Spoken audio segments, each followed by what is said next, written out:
তো দৃশ্যম 3 এর টিজার চলে এসছে, তো টিজারটা নিয়ে অবশ্যই এই ভিডিওর মধ্যে কথা বলবো। তার আগে আমি কথা একটু বলে দিতে চাই, কারণ আমার লাস্ট দুটো ভিডিও আমি হিন্দিতে বানিয়েছিলাম। তো হিন্দিতে যতই হোক কথা বলে মজা আসে না, বাংলাতেই মজা আসে। তো আমি কথা আমার অডিয়েন্সদের সাথে বলতে চাই। আমি দেখুন চিরকাল বলেছি যে আমার যারা সাবস্ক্রাইবার্স রয়েছে, আমার যারা অডিয়েন্স রয়েছে, তারা আমার ফ্যামিলি। আমি তাদের কাছে মানে আনসারেবল আর কি। কে কোন ইউটিউবার, কোন হিন্দি ইউটিউবার যে নিজে হেট মঙ্গারিং করে বাঁচে, তার কাছে তো আমার কিছু প্রুফ করার নেই যে আমি কি করেছি, সিনেমা কি ভালোবাসি, কতটা দেখি, লোকে আমার সাথে সাথে কীরকমভাবে এঙ্গেজ করেছে, আমরা কত কন্টেন্ট নিয়ে কথাবার্তা বলেছি, আপনারাও অনেক কিছু সাজেস্ট করেছেন, রেকমেন্ড করেছেন, তো এইভাবে গ্রো করেছে। তো সেটা তো আমার ওকে প্রুফ করার নেই।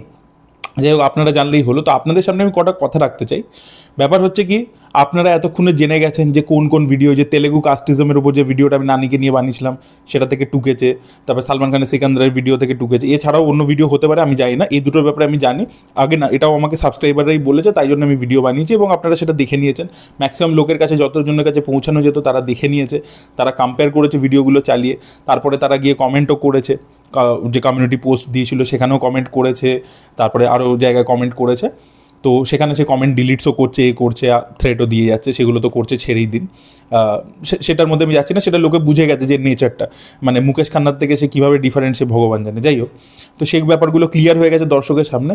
বাট আমার খুব ক্লোজ ফ্রেন্ড হয় সন্দীপ, সে বলছিল আর কি, কারণ আমি এর ব্যাপারে অত ডিটেল তো জানতাম, তো বললো যে এই লোকটা নাকি বিদেশে থাকে, কানাডাতে। এবং দ্বিতীয় কথা হচ্ছে এর একটা পুরো টিম আছে। তো এই নিজে এগুলো সিনেমা তো দেখেও না, সাউথের ব্যাপারে অত আইডিয়া নেই, এবং মেনলি কী করে যে এর কোনো টিম আছে যারা স্ক্রিপ্ট তৈরি করে দেয়। এবার তাদের মধ্যে কেউ হয়তো বাঙালি হতে পারে, যে হয়তো টুকে থাকতে পারে বা কিছু। তো এটা ও বললো আমাকে, এবং বললো যে ওর এডিটিংয়ের আলাদা টিম আছে। এটা আমাকে আরও একজন ইউটিউবারও বললো, ভুরানি। ও বললো যে এরা আলাদা টিম আছে, যে ওই নয়ডা, গুড়গাঁও ওরম জায়গা থেকে অপারেট করে, এবং একে জাস্ট স্ক্রিপ্ট পাঠিয়ে দেয়, এ জাস্ট পড়ে দেয় আর কি ব্যাপারটা। তো এই হচ্ছে ব্যাপার। এবার দেখুন, সত্যি কথা বলছি, এটাতে লোকে কেউ আমাকে ভীতু ভাবলে ভাবতে পারেন। আমার অনেকগুলো কাজ আছে, ঠিক আছে, স্ক্রিপ্ট রাইটিংয়ের কাজ আছে, আমার অফিস আছে, অফিসে সামনের সপ্তাহে মালয়েশিয়াতে আমার ইভেন্ট আছে, সেমিকন। সো সেটা নিয়ে আমি খুব ব্যস্ত।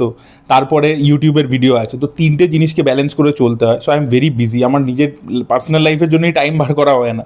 তো সেখানে যদি একটা লিগাল নোটিশ পাঠায়, লিগাল নোটিশ পাঠানোটা প্রথম কথা হচ্ছে যে কোর্টের কোনো নয়, ঠিক আছে, মানে ওটা হচ্ছে তুমি জবাব দাও আর কি এটা নিয়ে, আউট অফ কোর্টের জন্য।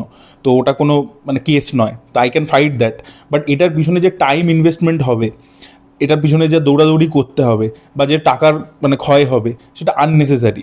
তো কি দরকার আছে? এবং he is a big channel, ওখানে থাকে। আমাকে ওরাই বললো যে দেখো, বেকার ঝামেলার মধ্যে যেও না, যত লোকের কাছে পৌঁছানো ছিল পৌঁছে গেছে, লোকে জেনে গেছে, লোকে ওই ভিডিওগুলো চেক আউট করে দেখলে পরিষ্কার হয়ে যাবে তাদের কাছে যে কী হয়েছে, কে কার থেকে কপি করেছে, কী ব্যাপার, সেগুলো ক্লিয়ার হয়ে যাবে। তাই জন্য ঝামেলায় যেও না, কিছুক্ষণ ভিডিওটা রেখে তারপর প্রাইভেট করে দাও। আমি তাই করে দেবো। আমি প্রথমেই ভিডিওটা প্রাইভেটই করে দিয়েছিলাম, ঠিক আছে, করে আমি দ্বিতীয় ভিডিওটা বানিয়েছিলাম, কিন্তু তারপরে দেখলাম সে নিজের কমিউনিটি ট্যাবে আমাকে বলছে যে আমি ভিডিও প্রাইভেট করে নিয়েছি, মানে আমি মানে করে নিচ্ছি, গিল্টটা আর কি অ্যাকসেপ্ট করে নিচ্ছি যে আমি গিল্টি। তো তাই জন্য আমি আবার করে ওটাকে করে দিই আর কি, পাবলিশ করে দিই। তো আমি গিল্টি নই, এবং সেটা সবার কাছে আশা করি ক্লিয়ার হয়ে গেছে। তো যাই হোক, এই ছিল ব্যাপার। তো তাই জন্য আমি ভিডিওগুলো দেখুন প্রাইভেট করে দিচ্ছি, বিকজ আমার লড়াই করবার সময় নেই, ঠিক আছে। এবং আমি জানি দর্শক কমেন্ট সেকশানে খুব মজা পাচ্ছে, তারা এই ধরনের কন্ট্রোভার্সি ইউটিউবে দেখতে মজা পায়। আমি জানি এই ধরনের অডিয়েন্সও প্রচুর আছে। তারা ইনস্টাগ্রামে অনেকে মেসেজ করেছে, অনেকে জেনুইন মেসেজও করেছে, বাংলাদেশ থেকে অনেক মেসেজ পেয়েছি, ফেসবুকে ট্যাগও করেছে তারা, স্ক্রিনশট, তারা কমেন্টও করছে। যাই হোক, thank you for that, thank you for all the support. কিন্তু মানে I don't have time to fight this bullshit, right? তো আমি জানি কিছু লোক দুঃখ পাবে, কিছু করার নেই আমার। বাট আমি এখন জর্জ কুট্টির মতো হয়ে যাব, আমি চুপচাপ থাকবো। ভিডিওগুলো থাকবে, ভিডিওগুলো ডিলিট আমি করছি না। যেই দেখবো আবার ঢ্যামনামো করছে, তখন ভিডিওগুলো আবার লাইভ করে দেবো, প্রথম কথা। সেকেন্ড হচ্ছে, যদি আবার ও জবাব দেয়, তাহলে ডেফিনেটলি কাউন্টার আর্গুমেন্ট তো আমাকে দিতে হবে, তো সেটা তো অবশ্যই দেবো। বাট যাই হোক, but I don't want to continue ইট। আমি ওই জন্যই প্রথমে যখন আমাকে মেল করেছিল, আমি তখনই ব্যাপারটাকে করে দিয়েছিলাম, মানে ওই আগের ভিডিওটাকে প্রাইভেট করে তারপরে ভিডিওতে আমি বলেছিলাম যে এইটা ও আমাকে বলছে, আমি ভিডিও জন্য যে আমি লড়তে চাই না, আমি বেকার ফাড্ডা চাই না। আমি দেখবেন ওই হিন্দিতেও সেই কথাটাই বলেছি। তো সেই ব্যাপারটা আমি হিন্দি ভিডিওগুলোতে তো মন খুলে কথা বলা যায় না, মানে একটু আমার প্রবলেমই হয়। তো আমি তাই জন্য ভেবেছি যে আমি বাংলাতে আমার দর্শকদের কাছে পুরো ব্যাপারটা ক্লিয়ার করে দেবো। যারা ম্যাচিওর্ড এনাফ তারা জানে যে বেকার এইসব লোকেদের সাথে মুখ লেগে কী লাভ। কুকুর আপনার সামনে চেঁচাবে, আপনি থোড়ি কুকুরকে কামড়াতে যাবেন, তাই না? তো সেটাই ব্যাপার, যা লোকের বোঝার তারা বুঝে গেছে, তারা দেখে নিয়েছে কি হয়েছে, কি ব্যাপার। আর যে এত বড় চ্যানেল সে কেন ইনসিকিওর হয়ে যাচ্ছে, নিশ্চয়ই কপি করেছে বলেই ইনসিকিওর হচ্ছে, ঠিক আছে, তাকে এত ভয় দেখাতে হচ্ছে কেন, ইনস্টাগ্রামে পোস্ট দিতে হচ্ছে, ইনস্টাগ্রামে সে স্টোরিও দিয়েছে, তো এই ধরনের জিনিসপত্র। যাই হোক, তো এই ছিল পুরো ব্যাপারটা। আমি ওই ভিডিও দুটো এখন প্রাইভেট করে দিচ্ছি, তাতে ও যদি আমাকে ভীতু ভাবে কিছু ভাবে আমার কিচ্ছু যায় আসে না তাতে, কিন্তু আমি দর্শকের কাছে পুরো ব্যাপারটাকে ক্লিয়ার করে এক্সপ্লেন করে দিতে চাই। আমার যারা দর্শক রয়েছে, যে বাংলাদেশ থেকে হোক এখান থেকে হোক, সবাই যারা দেখছে তাদের কাছে ব্যাপারটা ক্লিয়ার করে দিলাম। I don't want to get in to the fight, ঠিক আছে, কারণ I don't have the time for doing this. So এটাই বলার ছিল। এবার আমরা চলে আসবো হচ্ছে দৃশ্যম 3 এর টিজার নিয়ে। অনেকক্ষণ ধরে আজে বাজে কথা বললাম। দৃশ্যম 3 এর টিজার দেখুন, দৃশ্যম 3 এর টিজারটার মধ্যে অ্যাকচুয়ালি বেশি কিছু বলার মতো নেই, বিকজ তার আগে দৃশ্যম 1 এবং 2 এরই ফুটেজ দেখিয়েছে, যে 13 সালে কি হয়েছিল। প্রথমে পার্ট 1 এর আমরা সিনটা দেখতে পেলাম, সেখানে মোহনলাল যে লাস্টে যে মনোলগটা দিয়েছিল সেটার ব্যাপারে আমরা দেখতে পেলাম। তারপরে 21 সালে এক্স্যাক্টলি লাস্ট যে শটটা যেখানে শেষ হলো সেখানটা শেষ হলো। এবার তারপরে থার্ড পার্টের আমরা একটা শটই দেখতে পাচ্ছি, যে ও চার্চের মধ্যে দাঁড়িয়ে আছে, জর্জ কুটি ভয় পাচ্ছে যে আমি আমার ফ্যামিলিকে বাঁচাতে গিয়ে এত লোকে হার্ট করেছি, এবার আর নতুন কেউ চলে আসবে না তো। তারপরে আমরা ওই স্যামের মা বাবাকে দেখতে পাচ্ছি, ঠিক আছে, যে ইনভেস্টিগেটিভ অফিসার তাকে দেখতে পাচ্ছি, এইসব দেখতে পাচ্ছি। তারপরেই টিজারটা শেষ হয়ে যাচ্ছে।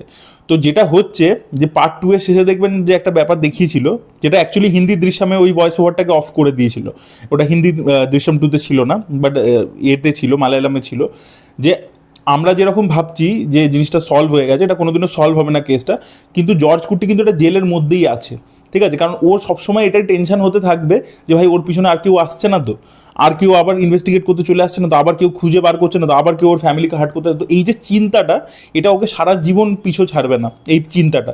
এবং he is trapped inside that jail, inside his mind. তো সেই কিন্তু ভয়েস ওভারটা ছিল মালায়ালাম ভার্সনে, দেখবেন শেষে ছিল, যখন আমরা দেখতে পাই যে ওরা দাহ সংস্কার করছে, ওখান থেকে আমরা দেখি মোহনলাল দূরে দাঁড়িয়ে আর কি জিনিসটা দেখছে।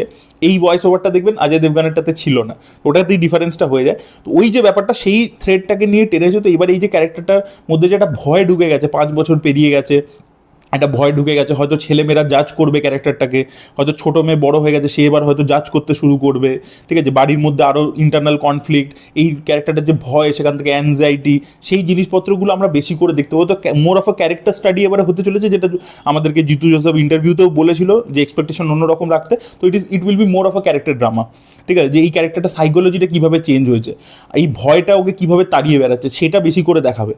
সো দেখা যাক এবার নতুন কোনো ক্যারেক্টারের অ্যাডিশন হয় কিনা, জর্জ কুটির পিছনে আর কেউ এলো কিনা নতুন কোনো ক্যারেক্টার, যেটা এখনো অবধি আমাদেরকে দেখাচ্ছে না।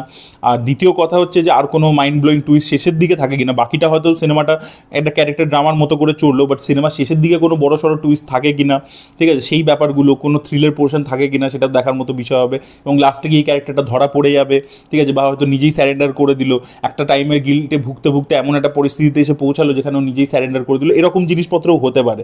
তো এই হচ্ছে পরিস্থিতি। এটা আমার টিজারটা দেখে মনে হলো, টিজারটা এমনিতে ঠিক আছে, মানে এটার মধ্যে কিন্তু দেখে আর কি ওয়াও ফ্যাক্টরটা নেই। এবং মালায়ালাম সিনেমার এটাই বিউটি আর কি, যে ওরা কিন্তু মানে যেটা আপনি এক্সপেক্ট করছেন সেটা আপনাকে দেবে না, এক্সপেক্ট দ্য আনএক্সপেক্টেড, সেরকম একটা ব্যাপার। তো সেটা জিতু জোসেফের এবার ফর্ম কিন্তু খুব একটা ভালো এখন চলছে, আর যদি তার লাস্ট দুটো ছবি দেখেন সেই ছবিগুলো অত এক্সট্রাঅর্ডিনারি হয়নি। তো আশা করবো দৃশ্যম 3 ভালো হবে। তিনি কিন্তু বিভিন্ন ইন্টারভিউতে দর্শকদেরকে বলেছেন এক্সপেকটেশন অন্য রকমের রাখতে। তো দেখা যাক আর কি তিনি কীরকম ছবি বানিয়েছেন। 21শে মে রিলিজ করছে, দেখা যাক বক্স অফিসে ডেফিনেটলি ওপেন বড় করবে মালায়ালামে, বা দেখা যাক ওভারঅলে কত কালেকশন করে এবং এইবারে ছবিটা কতটা ভালো তিনি বানিয়ে থাকেন। আর ট্রেলার কবে আসে, ট্রেলারেও তারা কিছু রিভিল করে কিনা সেটাও দেখার মতো বিষয় হবে। আপনাদের কিরকম লেগেছে টিজারটা অবশ্যই কমেন্টে লিখে জানাবেন। এই ভিডিওটা ভালো লেগে থাকলে লাইক করুন, শেয়ার করুন, চ্যানেলকে সাবস্ক্রাইব করতে ভুলবেন না। Bye bye.